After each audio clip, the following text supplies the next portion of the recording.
புரட்சித் தலைவர் எம்ஜிஆர் எந்த கட்சியை தீய சக்தி என்று சொன்னாரோ அந்த கட்சியிலே தன்னை இணைத்துக் கொண்டு இன்றைய தினம் அவர்களுக்காக அடிமை குரல் கொடுத்துக் கொண்டிருக்கின்ற காட்சி தொலைக்காட்சியிலே பார்த்தோம். அனைத்து இந்திய அண்ணா திராவிட முன்னேற்ற கழகத்தை பொறுத்த வரைக்கும் மக்களுக்காக சேவை செய்கின்ற கட்சி, மக்களுக்காக உழைக்கின்ற கட்சி. ஆட்சியிலே இருந்தாலும் இல்லாவிட்டாலும் மக்கள் பணி செய்வதிலே முதன்மையான கட்சி என்று சொன்னால் அது அனைத்து இந்திய அண்ணா திராவிட முன்னேற்ற கழக கட்சி தான். அதோடு திராவிட முன்னேற்ற கழகம் ஆட்சி பொறுப்பேற்று அதிலிருந்து இன்று வரை தமிழகத்திலே சட்ட ஒழுங்கு சந்திச்சிருக்கின்றது. எங்கே பார்த்தாலும் கொலை, கொள்ளை, திருட்டு, வழிப்பறிவு, பாலியல் வன்கொடுமை நடைபெற்ற வண்ணம் இருக்கின்றது. அது தொலைக்காட்சியிலும் பத்திரிகையிலும் வந்த செய்தியாக நாம் பார்க்கின்றோம். ஆனால் இன்றைய முதலமைச்சர் திரு ஸ்டாலின் அவர்கள் தமிழகம் மற்ற மாநிலத்திற்கு முன்மாதிரி மாநிலமாக விளங்கு என்று சொல்கிறார். நாட்டில் நிலவுகின்ற பிரச்சனையை என்ன என்று தெரியாது இருக்கின்ற ஒரே முதலமைச்சர் இன்றைய முதலமைச்சர் திரு ஸ்டாலின் ஒருவர் தான். அண்மையில் நேற்றைய தினம் வலைதளையில் இருந்த ஒரு செய்தி, இதையாவது பார்த்து முதலமைச்சர் நடவடிக்கை எடுப்பார் என்று நான் கருதுகிறேன்.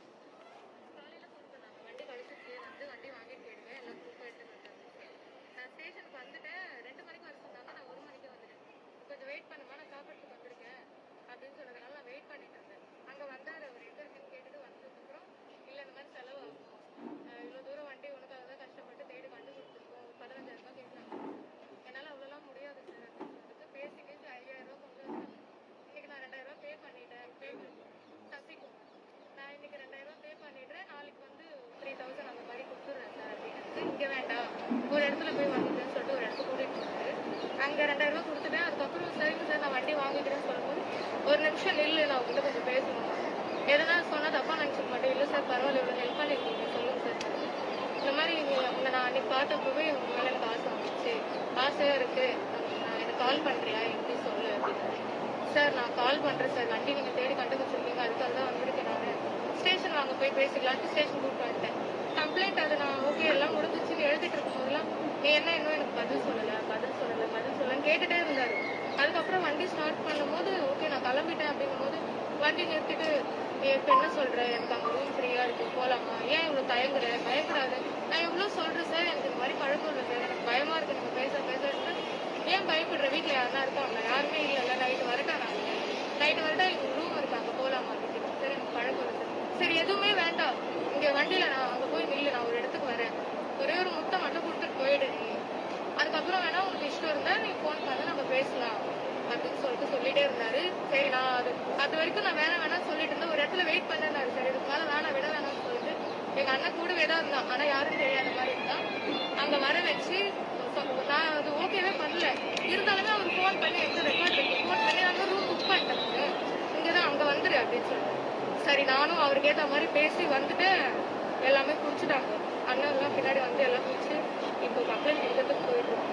யார் பேசணுமா, அவர் பேர் என்ன, அவர் என்ன, சசிகுமார். இங்க அடுத்தது ஹோட்டல் போடு, இந்த ஹோட்டல் நடந்த செய்தி. பேர் என்ன, இல்ல நீ ஐடி கார்டு, ஹலோ ரூம் எதுக்கு எடுத்தீங்க, யாரு இருங்க உட்காருங்க, பண்ணி உட்காரு, நீ எதுக்கு ரூம் எடுத்தீங்க, இப்போ ரூம் எடுத்தீங்க, எதுக்கு ரூமு, ஹலோ எதுக்கு யார் ரூமு, டியூட்டில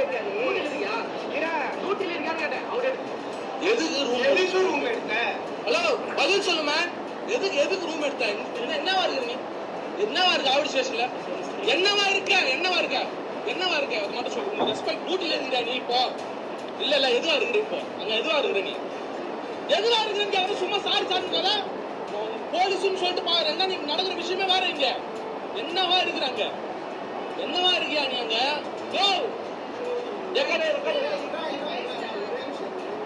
என்னவா ஒரு நிமிஷம் இங்க இரு, நீ எதுக்கு ரூம் கொடுத்தா, என்ன கெஸ்ட் என்ன ஃபுட் வாங்கின, போலீஸ் வந்து கேட்டா என்ன போறீங்க, எதனா குத்துறான் ரூம், எதனா குத்துறானா, என்ன ரூம் நான் குத்தேன், என்ன ஐடி வாங்குறேன், உள்ள போக சொன்னா உள்ள அனுப்புறேன், யாரும் உள்ள போலாமா, அவர் அனுப்ப சொன்னா அனுப்புறேன், பின்ன இப்ப வேற எப்படி கேமரா பார்த்தானே ஒரு கையை எது கையெடு சொல்றேன், எது கூப்பிட்டேன்? நீங்க ஸ்டேஷன்ல வண்டி காணாம போச்சுன்னு சொன்னா இந்த மாதிரி ரூமுக்கு கூப்பிட்டியா? வரவங்க போறல அப்படிதான் கூப்பிட்டியா ரூமுக்கு? ரூமுக்கு ஃபேமிலி கூப்பிட்டு தானே? ஃபேமிலி கூப்பிட்டு தானே ரூமுக்கு?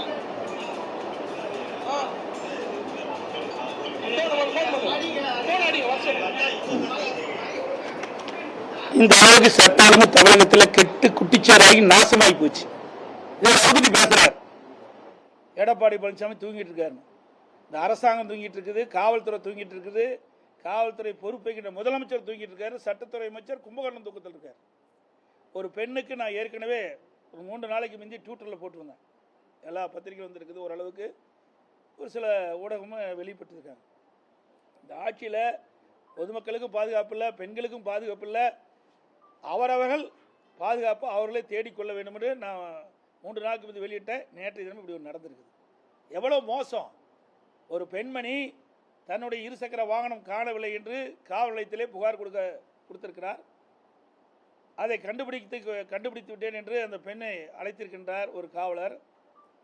அந்த பெண்மணியும் அதை நம்பி அங்கே செல்கின்ற பொழுது, நாங்களுடைய இருசக்கர வாகனத்தை கண்டுபிடித்து விட்டேன், எங்களுக்கு 15,000 ரூபா கொடு என்று அந்த காவலர் கேட்டதாகவும், அந்த பெண்மணி அவ்வளோ பணம் இல்லை, ஒரு சிறிய தொகை கொடுப்பதாக சொல்லி அதை தொகை எதை கொடுத்துருக்காங்க.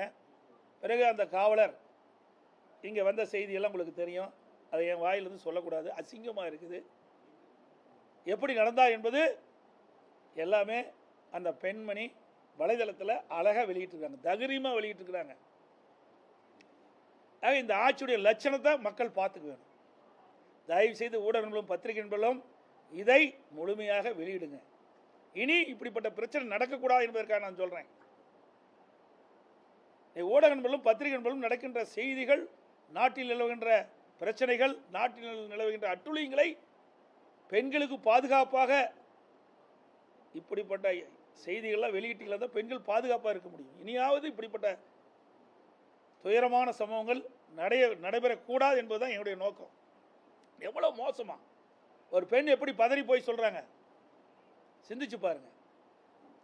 ஆனால் முதலமைச்சரும் சட்டத்துறை அமைச்சரும் சொல்கிறாங்க, எதிர்கட்சிகள் வீணாக எங்கள் மீது குறை சொல்கிறாங்க, வீண் பழி சுமத்துறாங்கன்னு. இது அந்த பெண்மணி வலைதளத்தில் வெளியிட்ட அந்த செய்தியை தான் நான் உங்கள்கிட்ட காட்டிக்கிறேன். அதில் வந்து ஊடக நண்பர்களும் பத்திரிகைகளும் இதை மக்களுக்கு கொண்டு சேருங்க. மக்கள் பாதுகாப்பாக இருக்க வேண்டும் என்பதற்காக இந்த செய்தி வெளியிடுங்க. அதோட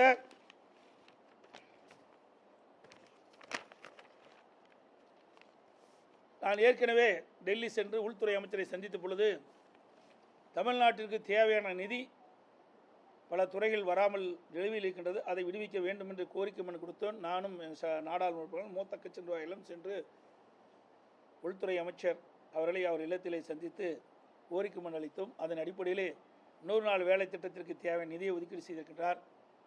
அதோடு மெட்ரோ ரயில் திட்டம் கட்டம் 2க்கு நிலுவை நிதி அதையும் ஒதுக்கீடு செய்திருக்கின்றார்.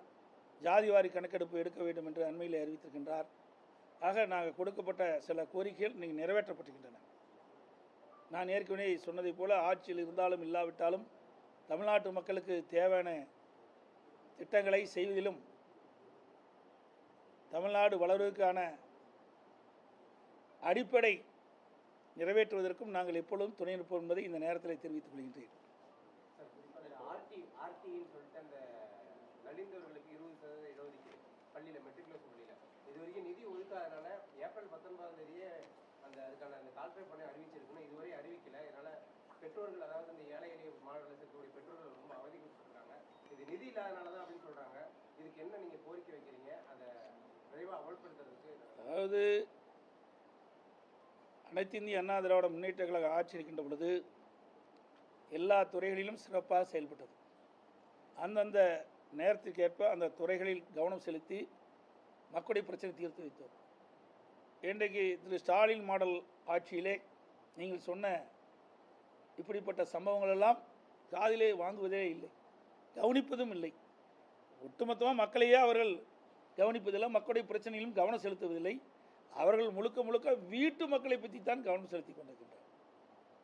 நீங்கள் சொல்வதை போல இன்றைக்கு மாணவர் சேர்க்கை நடைபெற வேண்டும், அதற்கு என்ன ஏற்பாடு செய்ய வேண்டும், அதற்கு என்ன நடவடிக்கை எடுக்க வேண்டும், அதையெல்லாம் இந்த ஆட்சியில் எதிர்பார்க்க முடியாது. இது மிகவும் வன்மையாக கண்டிக்கின்றோம். இந்த ஊடகத்து வாயிலாக பத்திரிகையின் வேலை இனியாவது இந்த அரசு விழித்து கொண்டு இந்த குறைபாடுகளும் நீக்க வேண்டும். சார், இந்த சட்டமன்ற தேர்தல் நெருங்கி வருது. இப்போ பெரும்பாலும் அனைத்து கட்சிகளும் அந்த கூட்டணி பற்றி பேசிட்டு வராங்க. இப்போ நீங்கள் அடுத்த கட்டம் உங்களுடைய நாங்கள் தான் கூட்டணி பேச்சுவார்த்தை ஆரம்பித்து முதல்ல பாரதிய ஜனதா கட்சியோட எங்கள் கூட்டணி அமைக்கப்பட்டுக்கின்றன. இன்னும் 9 மாத காலம் தேர்தலுக்கு நாட்கள் இருக்கின்றன. 9 மாத காலத்திற்குள் இன்னும் பல கட்சிகள் எங்கள் கூட்டணியில் இணையும் என்பதை தெரிவித்துக் கொள்கிறேன். சார், ஆனால் இந்த தேமுதிக சார்பில் எல்கே சுதீஷ் கூட சொல்றாரு, எங்களுக்கு அந்த மாநிலங்களவையில் ஒரு சீட்டு தரேன்னு சொன்னாங்க, அதனால தான் நான் தேர்தலில் அதை பற்றி பின்பு தெளிவாக உங்களுக்கு பத்திரிகையாளர் ஊடகங்களுக்கு தெரிவிக்கப்படும். சார், அரசு துறையில் அவுட் சோர்சிங் இது அதிகமாயிட்டு இருக்கு. இதனால் அரசு வேலைக்கு வரவங்க எண்ணிக்கையும் குறைஞ்சிட்டு இருக்கு. எப்படி பார்க்குறீங்க? இப்போ 150 ஜியோட அதிகமாக இம்ப்ளிமெண்ட் பண்ணிட்டு இருக்காங்க. குறிப்பாக அந்த காவலர்கள், ஓய்வு உள்ளிட்ட பணியிடங்களுக்கான 8வது வகுப்பு அதாவது இருக்கிறதெல்லாம் ஒப்பந்தம் பண்ணிக்க மாட்டேங்கிறாங்க. 2021 சட்டமன்ற பொதுத் தேர்தலின் போது திராவிட முன்னேற்ற கழக தேர்தல் அறிக்கையில் குறிப்பிட்டிருக்கிறாங்க. இன்றைய முதலமைச்சர் அன்றைய எதிர்க்கட்சி தலைவராக இருக்கின்ற பொழுது திராவிட முன்னேற்ற கழக சார்பாக தேர்தல் அறிக்கை வெளியிட்டார். அதில் குறிப்பிட்டிருக்கிறாங்க, அரசு காலி பணியிடங்கள் 3 லட்சம், அரசு சார்ந்த துறையினுடைய காலி பணியிடங்கள் 2 லட்சம், மொத்தம் 5.5 லட்சம் பணியிடங்கள் காலியாக இருப்பதாக தெரிவித்திருக்கின்றார்கள். திராவிட முன்னேற்ற கழகம் ஆட்சி பொறுப்பேற்றவுடன் காலி பணியிடங்கள், அரசு காலி பணியிடங்களும் மற்றும் அரசு சார்ந்த துறையினுடைய காலி பணியிடங்களும் முழுமையாக நிரப்பப்படும் என்ற செய்தியை அவருடைய தேர்தல் அறிக்கையிலே வெளியிட்டார்கள். ஆட்சி பொறுப்பேற்று 4 ஆண்டுகள் நிறைவு செய்து 5வது ஆண்டு அடியெடுத்து வைத்து விட்டது. இந்த 4 ஆண்டுகளில் திராவிட முன்னேற்ற கழக ஆட்சியில் அரசு பணியிடங்கள் சுமார் 50,000 பணியிடங்கள் நிரப்பப்பட்டதாக அண்மையில் நடைபெற்ற மானிய கோரிக்கையிலே தெரிவிக்கப்பட்டிருக்கின்றது. அதே போல் அரசு சார்ந்த பணியிடங்கள் சுமார் 28,000 பணியிடங்கள் நிரப்பப்பட்டதாக தெரிவித்திருக்கிறார்கள். ஆக மொத்தம் அரசு காலி பணியிடங்கள், அரசு சார்ந்த காலி பணியிடங்கள், அரசு துறை சார்ந்த காலி பணியிடங்கள் மொத்தம் சுமார் 78,000 பணியிடங்கள் நிரப்பப்பட்டதாக அவர்கள் அந்த மானிய கோரிக்கையின் போது பதிலளித்திருக்கிறார்கள், வெளியிட்டிருக்கிறார்கள். ஆனால் இந்த 4 வருட காலமாக ஓய்வு பெற்றோருடைய எண்ணிக்கை 50,000 ஆகிப்போச்சு. அதை அவர்கள் குறிப்பிடவே இல்லை. ஆக இந்த ஆட்சி பொறுப்பேற்றதிலிருந்து இந்த 4 ஆண்டு காலத்தில் அரசு காலி பணியிடங்களும் அரசு சார்ந்த காலி பணியிடங்களும் 78,000 பணியிடம் நிரப்பப்பட்டிருக்காங்க. அவள் சொன்னதை போல முழுமையான காலி பணியிடங்கள் நிரப்பப்படவில்லை. இந்த 4 ஆண்டுகளில் ஏற்பட்ட அரசு ஏற்பட்ட காலி பணியிடங்களும் நிரப்பப்படவில்லை. அதோடு நீங்கள் கேள்வி கேட்ட மாதிரி இன்றைக்கு அவுட் சோர்ஸில் தான் இன்றைக்கி எடுத்து இன்றைக்கு பல்வேறு துறைகளில் இன்றைக்கி அலுவலர்களை நியமிச்சிட்ருக்காங்க. இதற்கு முன்பு எங்களுடைய ஆட்சி இருக்கின்ற பொழுது அவுட் சோர்ஸில் எடுக்கக்கூடாது என்று குரல் கொடுத்த இன்றைய முதலமைச்சர் இன்றைக்கு அவுட் சோர்ஸில் தான் இன்றைக்கு பணியாளர்களை தேர்வு செய்து வன்மையாக கண்டிக்கத்தக்கது. உங்களுடைய தேர்தல் அறிக்கையில் குறிப்பிட்டவாறு அரசு காலி பணியிடங்கள் அனைத்தும் நிரப்பப்பட வேண்டும், அரசு சார்ந்த காலி பணிகள் அனைத்தும் நிரப்பப்பட வேண்டும். ஆனால் தேர்தல் நேரத்தில் வாக்குறுதி கொடுப்பார்கள், தேர்தல் முடிந்தவுடன் வாக்குறுதியை காற்றிலே பறக்க விடுகின்ற கட்சி திமுக கட்சி என்பதை நிரூபணமாகியிருக்கிறது. இன்னொரு ரேஷன் கடையில் பணியாளர் நிறுவதற்கு இந்த விற்பனையாளர் கட்டுநர் பதவிக்கு விண்ணப்பம் பெற்று நேர்முக தேர்வு நடத்தி கிட்டத்தட்ட ஒரு 6-7 மாதங்கள் ஆகுது. இதுவரை பூர்த்தி செய்யலை. அதே மாதிரி நிறைய இடத்துல காலியிடங்கள் இருக்குது. இதனால் முறையாக பணி வழங்கப்பட குற்றச்சாட்டு இருக்குது. இதை எப்படி பார்க்குறீங்க? அதாவது பொது விநியோக திட்டம் என்பது முக்கியமான திட்டம். இன்றைக்கு ஏழை எளிய மக்கள், நடுத்தர மக்கள் இந்த பொது விநியோக திட்டத்தின் மூலமாகத்தான் இந்த அத்தியாவசிய பொருட்களை வாங்குகிறாங்க. இதில் பணியாளர்கள் அவ்வப்போது காலி இடமாகின்ற பொழுது அதை நிரப்பப்பட வேண்டும். புதிய ரேஷன் கடைகள் திறக்கின்ற பொழுதும் அதற்கு தேக்க பணியாளர்கள் நியமித்த வேண்டும். ஆனால் இந்த அரசாங்கம் தான் எதை பற்றி கவலைப்படுறது இல்லையா? மக்களை பற்றி கவலைப்படாத ஒரே அரசாங்கம் திமுக அரசாங்கம் தான். ஆனால் வெளியில் மட்டும் மிக பிரமாண்டமாக சொல்லுவாங்க, பத்திரிகையிலையும் ஊடகத்திலையும் பிரமாண்டமாக வெளிப்படுத்துவாங்க. ஏதோ திமுக ஆட்சியில் தான் மிகச்சிறப்பாக ஆட்சி நடப்பதை போலும், திமுக ஆட்சியில் தான் எல்லா துறையிலும் மக்களுக்கு தேவையான உதவிகள் செய்வதும் மக்கள் மகிழ்ச்சியோடு இருப்பது போலையும் ஒரு தோற்றத்தை அவ்வப்போது பத்திரிகையில் ஊடகத்தில் வெளிப்படுத்திக்கிட்ட ஒரே அரசாங்கம் இந்த திமுக அரசாங்கம் தான். ஆனால் அதுக்கு நேர்மாறாக தான் இன்றைக்கு தமிழகத்தில் இருக்குது. நீங்கள் முதலமைச்சர் இருந்ததுமே சரி, இப்பயும் சரி, பத்திரிகைகளை நிறைய தடவை மீட் பண்ணுறீங்க, எல்லாரையும் கேள்வி கேட்க வச்சு அதுக்கான பதில் சொல்கிறீங்க. ஒரு சிஎம் அந்த அளவுக்கு அலோவ் பண்ண மாட்டேங்கிறார். 2-3 கேள்விக்கே ஒரு கோபமாக பேசிட்டு போயிட்டாரு.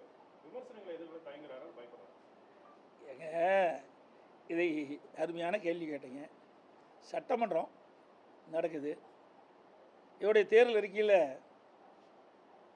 திரு ஸ்டாலினை வெளியிட்டார். திராவிட முன்னேற்ற கழகம் ஆட்சிக்கு வந்த பிறகு சட்டமன்ற நிகழ்ச்சிகளை நேர் அலையில் ஒளிபரப்பு செய்யப்படும் சொன்னார். நாங்களும் பலமுறை கேட்டு பார்த்தோம். சட்டமன்ற சபாநாயகர்கிட்ட நேர் அலையிலேயே நான் பேசுகிறத ஒளிபரப்பு செய்வது கிடையாது. நீதிமன்றம் வரைக்கும் போனோம். நீதிமன்றத்துலேயும் எங்களுக்கு நல்ல தீர்ப்பு கிடைக்கல. அதோட முதலமைச்சர் அமைச்சர்கள் பேசுவதெல்லாம் பதில் சொல்கிறாங்க, அதெல்லாம் நேரலையில் ஒளிபரப்பு செய்கிறாங்க. ஆனால் எதிர்க்கட்சி பிரதான எதிர்க்கட்சி தலைவர் என்ற முறையில் நான் கேட்கின்ற கேள்விக்கு அந்த நேரடியாக ஒளிபரப்பு செய்தில்லை. நான் பேசுகிறத மட்டும் நேரலையில் ஒளிபரப்பு செஞ்சுருந்தா திமுக படுபாலாது போயிடும். அந்த அளவுக்கு நான் சட்டமன்றத்தில் மக்களுடைய பிரச்சனையை எடுத்து வைக்கிறேன். அதையெல்லாம் நேரலையில் காட்டுவதே கிடையாது. ஆனால் அதற்கு பதில் மட்டும் அவர்கள் சொல்லுவாங்க. ஆக கேள்வி கேட்டதை நேரடியாக ஒளிபரப்பு செய்யணும். நேரலையில் பதிலும் நேரலையில் ஒளிபரப்பு செஞ்சால் தான் மக்கள் புரிந்து கொள்ள முடியும். ஆனால் இந்த ஆட்சியில் அது கிடையாது. அதை போல தான் அங்கேயே அதுக்கு நீதி கிடையாது. அப்புறம் இங்கெங்கே போய் நேரில் பார்த்து மக்களை பற்றி மக்களுடைய பிரச்சனையை நீங்கள் கேள்வி கேட்டால் சொல்ல முடியும்? அதுக்கு தெம்பு திராணியெல்லாம் அந்த முதலமைச்சர் கிடையாது. புரியுதுங்களா? இன்றைக்கு ஒரு அரசாங்கம் அவ்வப்போது பேட்டி கொடுத்தா தான் மக்களுக்கு என்ன செய்கிறேன்றது தெரியும். அது முதலமைச்சர்கிட்ட பதில் கிடைச்சா மக்கள் திருப்தி அடைவாங்க. ஆனால் இங்கே செஞ்சால் தானே நீங்கள் கேட்குற கேள்விக்கு பதில் சொல்ல முடியும். எதுவுமே செய்யலையே. இப்போ நீங்கள் ஏதாவது இடக்கு முடுக்கான கேள்வி கேட்டு அவர் பதில் சொல்ல முடியாட்டி அவருக்கு பின்னடைவு ஏற்பட்டுரும். அதனால தான் இந்த ஊடக நம்பர்களையும் பத்திரிகைகளும் சந்திப்பதே கிடையாது. அப்படியே சந்தித்தாலும் யாரும் கோபித்துக் கொள்ளக்கூடாது. நிருபர்களும் பத்திரிகையாளரும் அவர் என்னென்ன கேள்வி சொன்னாரோ அதை மட்டும் தான் கேள்வி கேட்பாங்க. எங்கிட்ட தான் இடப்பறிச்சு கேள்வி கேட்குறீங்க. நான் முதலமைச்சராக இருக்கும்போது அப்படி தான் கேள்வி கேட்குறீங்க. எதிர்க்கட்சி தலைவராக இருக்கும்போது கேள்வி கேட்குறீங்க. ஆனால் தமிழ்நாடு முதலமைச்சர் பேட்டி கொடுக்குறேன்னா ஏற்கனவே முன்கூட்டியே இன்னென்ன கேள்வி தான் கேட்கணும்னு சொல்லியிருப்பாரு. அதுக்கு தகுந்த பதில் அவர் கொடுப்பாரு. அதை நீங்கள் ஒளிபரப்பு செய்வீங்க. தாக்குதலை எப்படி பார்க்குறீங்க? மத்திய அரசோட செயல்பாடு திருப்திகரமாக இருக்கு. அதாவது பஹல்காம் நடைபெற்ற சம்பவம் ஒட்டுமொத்த இந்தியாவே அதிர்ச்சிக்குள்ளாகிவிட்டது. கொடூரமான செயல். ஈவு இரக்கமற்ற மிருகத்தனமான பல உயிர்களை பறித்த சம்பவம் இன்றைக்கு அனைத்து இந்தியாவில் வாழ்கின்ற மக்களிடத்திலும் அது ஒரு வேதனையான சம்பவம், அதிர்ச்சி அளிக்கிற சம்பவமாக இருக்கின்றது. அதற்கு இந்திய அரசு உரிய முறையில் தீர்வு காண வேண்டும் என்ற அடிப்படையில் பயங்கரவாதத்தையும் தீவிரவாதத்தையும் வேரோடு அழிக்க வேண்டும் என்ற அடிப்படையில் இந்திய அரசாங்கம் மிகச்சிறப்பாக செயல்பட்டு நம்முடைய முப்படைகளும் ஒன்றாக இணைத்து முழு அதிகாரம் அதுக்கு வழங்கப்பட்டு அதன் அடிப்படையிலே பயங்கரவாத செயல் தீவிரவாத செயல் இறங்கப்படுகின்ற தீவிரவாத முகாம்களை இன்றைய தினம் அண்டை நாட்டில் இருந்தாலும் நம்முடைய முப்படைகளும் முழுமையாக செயல்பட்டு அதை ஒழித்து கட்டுகின்றது. தீவிரவாதத்தை முற்றிலும் ஒழிக்கின்ற விதமாக முதற்கட்டமாக இந்த பணியை துவக்கின்றார்கள், வெற்றி கண்டிருக்கின்றார்கள். அதற்காக அனைத்து இந்திய அண்ணா திராவிட முன்னேற்ற கழகம் ஏற்கனவே எங்களுடைய வாழ்த்துக்களை தெரிவித்துக்கின்றோம். நம்முடைய இராணுவத்திற்கும் முப்படைக்கும் அனைத்து இந்திய அண்ணா திராவிட முன்னேற்ற சார்பாக மிக திறமையாக துல்லியமாக அந்த தீவிர முகாம்களை அழித்து வெற்றிகின்ற நம்முடைய முப்படைகளுக்கும் எங்களுடைய வாழ்த்துக்களை நாங்கள் தெரிவிச்சுக்கிறோம். ராஜேந்திர பாலாஜி என்ன சொல்றாரு? நீங்க உத்தரவிட்டா பஹல்காம் தாக்குதலுக்கு பதிலடி கொடுக்கிறது, இங்கிருந்து ஒரு 1000 இளைஞர்களை கூட்டு போறது தயாரா இருப்பதா தெரிவிச்சிருக்காரு. ஆக இது ஒரு நாட்டுப்பற்று தானே. ஒவ்வொருவருக்கும் இந்த நாட்டுப்பற்று இருக்கு. அந்த அடிப்படையில் அவர் சொல்றாரு. நீங்கள் ஏதாவது கேள்வி கேட்டிருப்பீங்க, அதுக்கு பதில் சொல்லியிருப்பாரு. அது என்ன கேள்வி கேட்டான்னு தெரியல, பதிலைத்தான் நீங்கள் சொல்கிறீங்க. என்ன ஸ்டாலின் மாடலில் நீங்கள் பேசுகிறீங்க? சட்டமன்றத்தில் கேள்வி கேட்கறத விட்டுறாங்க, பதில் தான் வருது. ஆக என்ன கேள்வி கேட்டாரோ அதுக்கு உண்டான பதில் சொல்லியிருக்காரு. அந்த அளவுக்கு அனைத்து இந்திய அண்ணா திராவிட முன்னேற்ற கழக தொண்டன் நிர்வாகிகள் இந்த நாட்டை நேசிக்கின்றார் என்பதை நாம் உணர வேண்டும். கடந்த 10 ஆண்டுகளில் தான் பாழாய் போன ஆட்சி நடந்தது அப்படின்னு விமர்சிச்சிருக்காரு. அதை இப்போ சீர்படுத்துகிற பணியில் ஈடுபட்டிருக்கோம் அப்படின்னு சொல்லிட்டு 4 ஆண்டு முடிஞ்ச 5 ஆண்டு தொடங்குற இதில் வந்து அவர் பேசியிருக்காரு. அதை எப்படி? சரி, நீங்கள் கேட்குற கேள்வி சரியான கேள்வி தான். அவரை வெளிப்படுத்தின கருத்து நீங்கள் கேட்டுக்கிறீங்க. 10 ஆண்டில் சேலம் மாவட்டத்தை எடுத்து நீங்கள் மற்ற பகுதியில் கூட உங்களுக்கு தெரியாது, தெரிஞ்சிருக்கும் தெரியாது இருக்கலாம், அது வேறு விஷயம். நீங்கள் கூட நண்பர்கள் உங்களுக்கு அண்ணா வேணுமா எல்லாவற்றும் தொடர்பு இருக்குது சொல்லுங்கள். சேலம் மாவட்டத்தை பொறுத்த மட்டில் எடுத்துக்கோங்க. அனைத்து இந்திய அண்ணா திராவிட முன்னேற்ற கழக ஆட்சி இருக்கின்ற பொழுது சேலத்திற்கு எத்தனை திட்டங்களை நாங்கள் கொண்டு வந்தோம். அதனால் மக்கள் எந்த அளவுக்கு நன்மை பெற்றார்கள். திராவிட முன்னேற்ற கழகம் 4 ஆண்டு காலம் ஆட்சி வந்திருக்குது. என்ன திட்டத்தை கொண்டு வந்தார்? அதனால் மக்கள் என்ன பயன்பெற்றார்? சொல்லுங்க பார்க்கலாம். அழகான சென்னை, நம்முடைய சேலம் மாநகரம் வளர்ந்து வருகின்ற அந்த மாநகரத்தில் போக்குவரத்து நெரிசல் குறைப்பதற்காக எங்கெங்கெல்லாம் மக்கள் பொதுமக்கள் கோரிக்கை வச்சாங்க பாலம் கட்ட வேண்டும் என்று அங்கெல்லாம் பாலத்தை கட்டி கொடுத்தோம். குடித நீர் தேவையை பூர்த்தி செஞ்சு கொடுத்தோம். பாதாள சாக்கடை திட்டத்தை நெறிமுறைத்தோம். இன்றைக்கு கனமழை காத்தடிக்கின்ற பொழுது மின்தடை ஏற்படும். அந்த மின்தடை ஏற்படாமல் அந்த பூமிக்கு அடியில் அந்த மின்பாதை அமைச்சு கொடுத்தோம். சேலம் மாநகரத்தில் இருக்கின்ற சாலைகள்லாம் புதுப்பிச்சு கொடுத்தோம். பார்க்குகள் அமைச்சு கொடுத்தோம். இன்றைக்கு ஏழை எளிய தாய்மார்கள் பெற்றிருக்கின்ற குழந்தைகள் வளமோடு செழிப்போடு இருக்கணும் என்பதற்காக இன்றைக்கு தனியார் மருத்துவமனைக்கு போனால் 10,000 5,000 பிரசவ செலவு கொடுக்கணும். அங்கே நம்முடைய சேலம் மோகன்குமார் மருத்துவமனையில் அழகாக அற்புதமான இன்றைக்கு மகப்பேறு மருத்துவமனை கட்டி கொடுத்தோம். 500 படுக்கை வயசு மகப்பேறு மருத்துவமனை, பச்சிளம் குழந்தைகள் சிறப்பு சிகிச்சை மூலம் இதெல்லாம் கொடுத்த அதிமுக அரசாங்கம். அதோட புதிய தாலுக்கா சேலத்தில் கொடுத்தோம், ஆடையம்பட்டியில் கொடுத்தோம், இதெல்லாம் அதே மாதிரி கெங்கவெளியில் கொடுத்தோம். இதெல்லாம் நாங்கள் புதிய தாலுக்கா கொடுத்தோம். அதை விட விவசாயிகள் பயன்பெற விதமாக கால்நடை பூங்கா 1000 கோடியில் கொடுத்தாங்க. இன்னும் திறக்கலைங்க. திறக்கிறதுக்கு கூட மனம் இல்லை, செயல்படாட்டி போயிட்டு போகிறாங்க. அதிமுக ஆட்சியில் கொண்டு வந்த திட்டம் என்ற ஒரே காரணத்திற்காக நம்முடைய தலைவாசல் கூட்டுரோட்டு பகுதியில் பிரம்மாண்டமான கால்நடை பூங்கா ஒன்று கட்டி வச்சிருக்கிறோம். அதை கூட முழுமையாக பயன்பாட்டை கொண்டு வரல. எவ்வளோ வேதனை அளிக்கிறது. இதான் அதிமுக ஆட்சியில் நகருது. திமுக ஆட்சியில் நகரல, அப்படியே பேஸ்மெண்ட் ஆகிட்டு.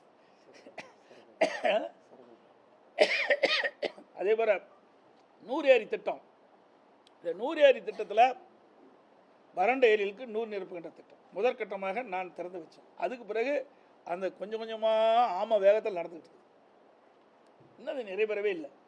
இவருடைய ஆட்சியிலே சிறப்பான ஆட்சி. நாங்கள் கொண்டு வந்த திட்டத்தை கூட முழுமையாக முடிக்க முடியல. இதெல்லாம் மக்கள் பயன்பாட்டுக்கு வருகின்ற திட்டம், மக்களுக்காக திட்டம்.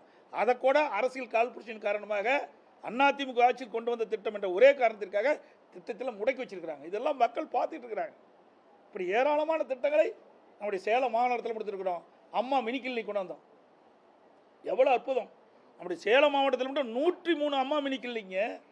அத்தனையும் கிராமம் நகரத்தில் மக்கள், ஏழை மக்கள் அதிகமாக வசிக்கின்ற பகுதியை தேர்ந்தெடுத்து அங்கே இந்த அம்மா மினி கிளினிக் ஏற்படுத்தும். அது என்ன அரசியல் காழ்ப்புணர்ச்சியின் காரணம் போனீங்க? எங்கே செஞ்சாங்க சொல்லுங்க. சேலம் மாவட்டத்தில் என்ன ஒரு சிறப்பான திட்டத்தை கொண்டு வந்தாங்க? எதுவுமே இல்லையே. கூட்டுக்குடி திட்டம் நிறைய நாங்கள் செயல்படுத்தி கொடுத்தோம். இன்றைக்கு நங்கவெளி மேச்சேரி கூட்டுக்குடி திட்டத்தை கொடுத்தோம். அதே போல் இன்றைக்கி ராசிபுரம் கூட்டுக்குடி திட்டம் எங்களுடைய நெடுங்குளத்திலிருந்து எடுத்துகிட்டு போகுது. அதே போல் இளம்பிள்ளை கூட்டுக்குடி திட்டம், பல கூட்டுக்குடி திட்டத்தை கொண்டு வந்து நிறைவேற்றி கொடுத்துருக்கோம். இப்படி மக்களுக்கு தேவையான அடிப்படை வசதிகள் முழுவதையும் அதிமுக ஆட்சியில் நிறைவேற்றப்பட்டது. திராவிட முன்னேற்ற கழக ஆட்சிக்கு வந்த பிறகு என்ன ஒரு பெரிய திட்டத்தை கொண்டாந்த தமிழகத்துக்கு சொல்லுங்க பார்க்கலாம். 5 லட்சம் கோடி கடனை வாங்கியிருக்கிறீங்க. இன்றைக்கு 73 ஆண்டு காலம் தமிழகத்திலே பல்வேறு கட்சிகள் ஆட்சி செய்தன. அந்த 73 ஆண்டு காலத்தில் வெறும் 5,18,000 கோடி தான் கடன். ஒரே 4 ஆண்டில் 4,56,000 கோடி இன்னைக்கு கடன் இருக்குது. இன்னும் ஒரு 6 மாதத்தில் 50,000 கோடி கடன் வாங்கி 5 லட்சம் கோடியை நிரப்பிடுவாங்க. இந்தியாவிலேயே கடன் வாங்கினதில் முதல் மாநிலம் தமிழ்நாடு. எல்லாத்துலேயும் முதன்மைங்கிறார்ல, கடன் வாங்கினதுலேயும் முதன்மையான மாநிலம் தமிழ்நாடு தான். அப்புறம் சொல்கிறார் பொருளாதார நிதியை அதிகமாக உயர்த்துக்கணும். கடனை வாங்கி செலவு செய்யறதில் யார் தான் வந்து சக்ஸஸ் பண்ண முடியாது. கடன் வாங்கி செய்வது சாதனை கிடையாதுங்க. நம்முடைய வருவாயை அதிகரித்து அதன் மூலமாக சாதனை படித்தா தான் ஒரு அரசாங்கத்துடைய சாதனை.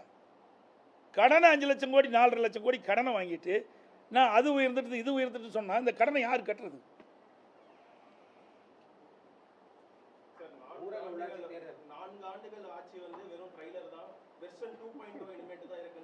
ஆகா, இந்த 4 ஆண்டுலேயே மக்கள் படாத பாடுபடுறாங்க. ட்ரெயில் போட்டாலும் வச்சுக்க, மக்கள் இருக்கிற இடம் தெரியாது போயிடுவாங்க. 4 ஆண்டில் மக்கள் படிக்கிற துன்பங்கள் வேதனைகள் எவ்வளவு என்பதை நம்ம அத்தனை பேர் உணர்ந்துருக்கிறோம். என்ன பண்ண உங்களை காட்டல பேடில் என்ன படாத பாடுபடுறது ஒரு பெண்ணு. சிந்திச்சு பாருங்க. இந்த பெண் வந்து தைரியமாக வந்து வலைதளத்தில் வெளியிட்டிருக்குது. இது மேலே எத்தனை பேர் பாதிச்சிருப்பாங்க. இன்றைக்கு கூட ஊடகங்களும் பத்திரிகைகளும் கோவித்தவிடக்கூடாது. வலைதளத்திலேயோ தான் வந்த செய்தி. சில ஊடகத்தில் வந்திருக்குது, பல ஊடகத்தில் வரவே இல்லை, பத்திரிகையிலையும் வரல. இதையெல்லாம் அரசாங்கம் அப்படி கண்காணித்து உங்களையெல்லாம் அப்படியே அடக்கி வச்சிடுறாங்க, வெளிவிழவாத பார்த்துக்கிறாங்க. தயவு செய்து ஊடகமும் பத்திரிகை மூலம் இப்படி மக்கள் பாதிக்கக்கூடிய செயல்பாடுகள், பெண்கள் பாதிக்கக்கூடிய செயல்பாடுலாம் பத்திரிகையிலையும் ஊடகத்திலையும் வெளிப்படுத்துங்க, விழிப்புணர்வை ஏற்படுத்துங்க. அப்போ தான் மக்கள் பயப்படாத இருப்பாங்க. இந்த ஊடகத்தையும் பத்திரிகையும் தான் அந்த மக்கள் நம்பிட்டு இருக்காங்க. அந்த பெண் கூட என்ன சொல்லுது? ஊடகத்தான் நம்பிட்டு இருக்கிறாங்க, இது வெளியே கொண்டாங்கன்னு சொல்லுது.